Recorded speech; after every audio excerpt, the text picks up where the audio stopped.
Amados irmãos e irmãs, estamos aqui gravando mais um vídeo. Primeiramente, Salve Maria, Viva Cristo Rei. E hoje vamos mostrar que o sola escritura, ou seja, que somente a escritura é uma doutrina antibíblica. Bem, vamos analisar então duas passagens que os protestantes usam para dizer que, de fato, somente a Bíblia é necessário para a regra de fé, para a nossa salvação, para toda a regra de fé. O primeiro texto está lá em 1 Coríntios, capítulo 4, versículo 6, e o texto diz assim: E eu, irmãos, apliquei estas coisas por semelhança a mim e a Apolo, por amor de vós, para que em nós aprendais a não ir além do que está escrito, não vos ensoberbecendo a favor de um contra o outro.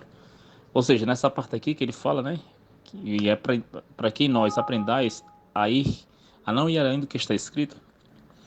Ele diz: olha, tá vendo? Não podemos ir além do que está escrito. É só o que está na escritura, limpa e pura, seguindo ao pé da letra. Bem, aí nós temos alguns problemas, né? E o principal deles é, muito bem, a gente está lendo a carta de 1 Coríntios, 1 Coríntios aí, e esse texto aí foi feito antes do Novo Testamento estar formado. Então, significa que o que foi escrito depois vai ser desprezado? Porque ele está falando especificamente isso para essa carta. Entendeu? Aí nós temos um probleminha, que é justamente esse. E a parte histórica, e os outros livros foram escritos depois do que está escrito aqui. Certo? E se a gente analisar o contexto aqui antes, a gente vai ver que a escritura, que a gente vai ver agora em 2 Timóteo, ela serve sim como para edificar nossa fé. Toda a escritura serve para isso, mas não somente a escritura. O segundo texto que a gente vai ver agora está escrito em 2 Timóteo, capítulo 3, versículos 16 e 17. Como vocês podem ver, podemos ler da seguinte forma: toda a escritura é divinamente inspirada. Isso é verdade, de fato. Toda a escritura é inspirada, divinamente inspirada, e proveitosa para ensinar, para redarguir, para corrigir, para instruir em justiça, para que o homem de Deus seja perfeito e perfeitamente instruído para toda boa obra. De fato, toda a escritura é proveitosa para nos ensinar, para nos instruir, para nos corrigir. Toda a escritura, mas não somente a escritura. Entendeu? Eles usam essa passagem para dizer que somente a escritura, mas isso não existe somente a escritura, toda a escritura. Claro que esses dois argumentos agora, que eu não mostrei nada ao contrário, fica difícil a princípio a gente aceitar que o sola escritura não é uma doutrina bíblica. Mas na realidade é. Vamos iniciar agora a refutação. Vamos refutar essas duas passagens. Primeiro, vamos analisar o que está escrito em 1 Timóteo, capítulo 3, versículo 15. 1 Timóteo, capítulo 3, versículo 15. Paulo fala assim. Claro que antes ele fala sobre a questão, de como ser bispo, como ser diácono. E no versículo 15 ele fala o seguinte, olha, a partir do 14: escrevo-te essas coisas esperando ir ver-te bem depressa. Mas, se tardar, para que saibais como convém andar na casa de Deus, que é a igreja do Deus vivo, a coluna e firmeza da verdade. Ou seja, a igreja, e não a escritura, é a coluna e a firmeza da verdade. A gente vai ver em outro vídeo lá na frente que esse texto aqui é um dos textos base para mostrar que o magistério da igreja, que Deus deixou à igreja, o magistério da igreja, que é uma das partes da igreja, para interpretação da Bíblia. Mas isso serão águas futuras, certo? Por enquanto, vejamos que não é a Bíblia, não é a Escritura, a Sagrada Escritura. Lembrando que a Sagrada Escritura, a Bíblia é sagrada. As escrituras são sagradas, é palavra de Deus, mas não toda a palavra de Deus, que a gente vai chegar nesse ensino mais na frente. Ela não é a firmeza da verdade, não é a coluna da verdade, e sim a igreja. A igreja que é. Outra, mas alguém pode perguntar o seguinte, né? E João 17:17, que está escrito, né? Santifica-os na verdade, a tua palavra é verdade. E João 14:6, que diz que Jesus é o caminho, a verdade e a vida. Bem, de fato, a igreja é a coluna da verdade.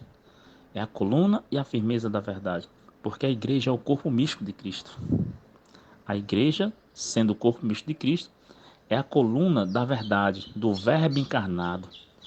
Certo? E a gente vai ver agora que a palavra de Deus, por meio da igreja, é transmitida através das epístolas, dos evangelhos, né, da Bíblia, da parte escrita, mas também da parte oral. Vejamos lá em 2 Tessalonicenses, no capítulo 2, o versículo 15. 2 Tessalonicenses, capítulo 2, versículo 15.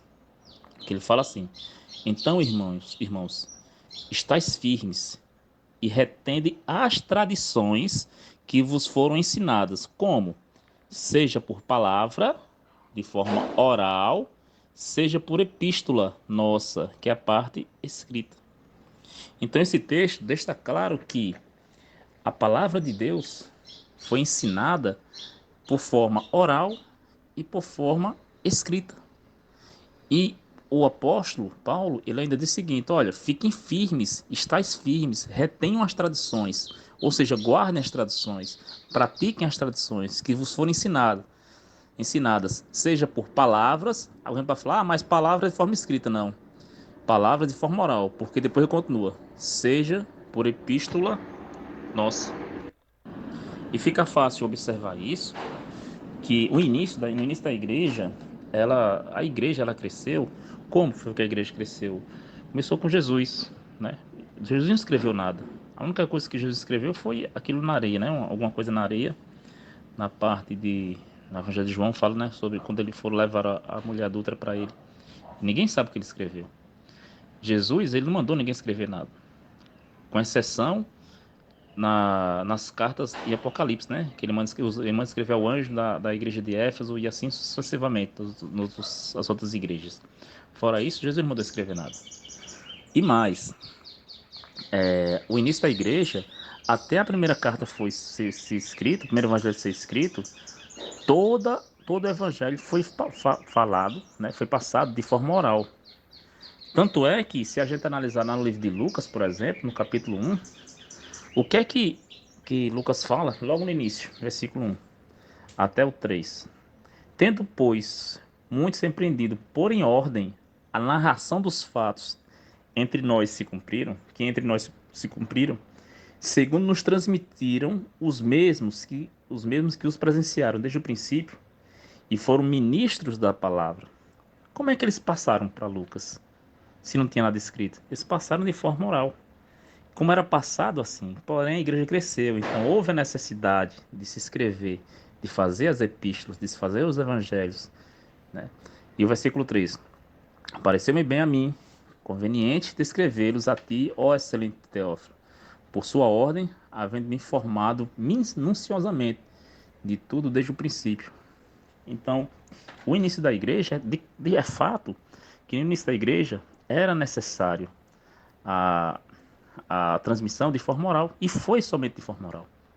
Então existe a tradição oral, como está lá em 2 Tessalonicenses 2,15, né?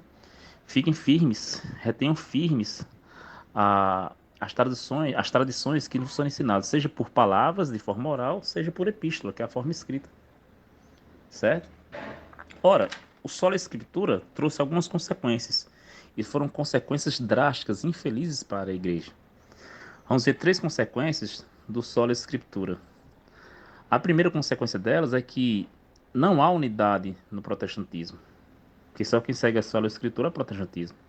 Não há unidade no protestantismo. Não existe uma fé protestante, e sim as fés protestantes, o que é contrário à Bíblia. Vamos analisar 1 Coríntios, capítulo 1, versículo 10. Olha o que Paulo apela para a igreja de Coríntios, que também apela para nós hoje. 1 Coríntios, capítulo 1, versículo 10. Rogo-vos, porém, irmãos, pelo nome de nosso Senhor Jesus Cristo, que digais todos uma mesma coisa. Isso não existe no protestantismo. E que não haja entre vós dissensões. Antes, sejais unidos em um mesmo pensamento, em um mesmo parecer. E isso não existe no protestantismo. Ou seja, o corpo de Cristo, o corpo místico de Cristo, que é a igreja, se dilui no protestantismo e se mantém firme na igreja católica. Como vocês viram no vídeo anterior, na aula 1, se você não assistiu, assista. Na aula 1, a gente viu que a igreja católica é a igreja de Cristo. Sobre essa pedra edifico a minha igreja, pronome possessivo. E na igreja de Cristo, que é a igreja católica apostólica romana, há unidade. Todos falam, todos têm o mesmo pensamento, todos têm o mesmo parecer de forma teológica referente às doutrinas. O segundo problema, uma segunda consequência destruidora do Sola Escritura foi o cumprimento da profecia que está lá em 1 Timóteo, capítulo 1, 4, versículo 1. 1 Timóteo, capítulo 4, versículo 1. Que diz assim, ó: mas o Espírito expressamente diz que nos últimos tempos apostatarão alguns da fé, dando ouvido a espíritos enganadores e à doutrina de demônios. Completando ainda assim, Gálatas capítulo 1, a partir do versículo 6, olha o puxão de orelha que Paulo dá aos Gálatas. Maravilha-me de que tão depressa passasseis daquele que vos chamou a graça de Cristo para outro evangelho. O protestantismo prega outro evangelho. Prega o evangelho da desunião, contrário ao que Paulo pregou da união. Prega o evangelho, o protestantismo prega que todos não podem ter o mesmo pensamento, porque cada um interpreta a Bíblia do jeito que o Espírito Santo diz para ele. Só que espírito é esse? Um espírito de desunião? Você tem uma passagem que uma igreja diz assim, a outra igreja diz assado. E aí? Por exemplo, a Assembleia de Deus diz que tem que falar em língua, o dom de língua tem que ter, para você receber o Espírito Santo tem que falar em línguas. Tem igrejas, por exemplo, que dizem que não precisa disso. E aí? Na mesma passagem, entendeu? Que espírito é esse de desunião? É contrário ao que está escrito. Maravilha-me de que tão depressa passasseis daquele que vos chamou da graça de Cristo, a graça de Cristo para outro evangelho. E ele continua, versículo 7, o qual não é outro, mas alguns que vos inquietam e querem transformar o evangelho de Cristo, transtornar o evangelho de Cristo. Mas ainda que nós mesmos, ou um anjo do céu, vos anuncie outro evangelho, além do que vos tenha anunciado, seja anátema, seja anulado, seja mentira. Assim, e ele repete, como já vos dissemos, agora de novo também vos digo, que se alguém vos anunciar outro evangelho, além do que recebeste, seja anátema. Ou seja, é uma consequência devastadora o sola escritura. Por quê? Porque prega outro evangelho, traz a desunião dentro do corpo místico de Cristo. Infelizmente, foi isso que a partir de Lutero foi feito, a desunião. Existem hoje mais de 30 mil igrejas evangélicas, cristãs, né? Evangélicas. E aí? E todas dizem que é a verdadeira igreja, é a igreja de Cristo. E aí? Será que Cristo está dividido desse jeito? E a terceira e a pior de todas as consequências, podemos ver lá no livro de Mateus, no Evangelho de Mateus, no capítulo 7, a partir do versículo 19. Porque você pode falar, mas nós pregamos em nome de Jesus, tudo isso aqui é em nome de Jesus. Olha o que é que o próprio Cristo fala. Toda árvore que não der bom fruto, corta-se e lança-se no fogo. Portanto, pelos seus frutos os conhecereis. Versículo 21, muita atenção agora. Nem todo que me diz Senhor, Senhor entrará no reino dos céus, mas aquele que faz a vontade de meu Pai, que está nos céus. 22, muitos me dirão naquele dia, Senhor, Senhor, não profetizamos no teu nome? Nós em teu nome? E em teu nome não expulsamos demônios? E em teu nome não fizemos muitas maravilhas? E então lhes direi abertamente, nunca vos conheci. Apartai-vos de mim, vós que praticais a iniquidade. Então, irmãos, isso é uma consequência ainda pior, a perda da salvação eterna. Claro que aqueles que estão na ignorância, isso não vai acontecer. Por isso que a intenção da gravação desse vídeo é para você, meu irmão, que está no protestantismo, como eu estive também, Retorne para a Igreja de Cristo. Volte para os braços do Pai. Tá certo? E para você, irmão católico, que passe agora, a partir de agora, a estudar mais a Escritura, a entender mais a Escritura. Saber que não é só a Escritura, a gente vai ver depois que existe o tripé, a Escritura, a tradição oral, a santa tradição oral, a santa Escritura e o santo magistério. Os três sim completam a palavra de Deus. Claro que o magistério vem da questão da interpretação da palavra de Deus. O magistério da igreja que começou com os apóstolos e os apóstolos passaram para os bispos e assim os seus sucessores continuam até o dia de hoje.